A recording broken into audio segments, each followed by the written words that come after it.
once he found it, I mean, he was unbelievable. I mean, if this guy had it from the beginning of the season, we'd be talking about probably 45 home runs and like 120 RBIs probably.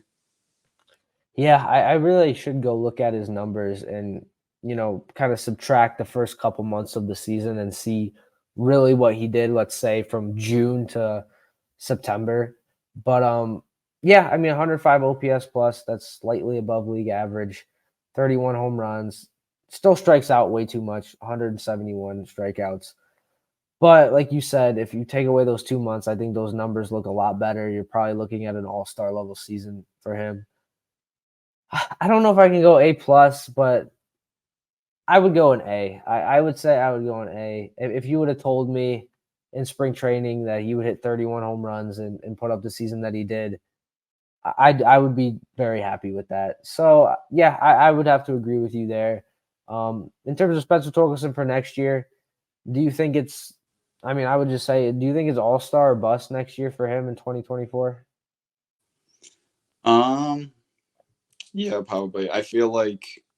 Honestly, I feel like he could be in the MVP conversation next year. I mean, if he continues to do, what he did in the second half of this year, there should be no reason why he can't be.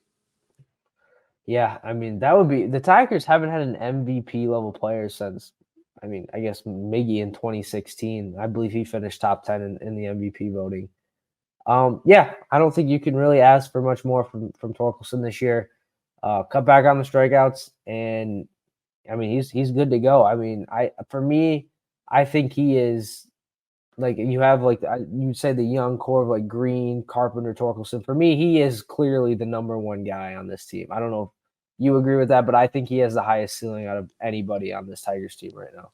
Yeah, I would agree. And I would say it's definitely like his team now. I mean, when Mickey was walking out of the clubhouse the other day, the last two people he talked to were Green and Torque, and he said Green texted me, and then he told Torque, he's like, I'll see you soon. So obviously they'll be working with each other in the off season. So Yeah, I mean that's great to see. Honestly, I'm excited. I didn't necessarily lose faith in him, but man, that rookie year it was rough, man. Like he really struggled his rookie year, and he had 8 home runs, I believe, in 2022, and around 300 at bats. Like the turnaround he's had has been incredible, and the crazy thing is, there's still so much room for improvement for Torkelson.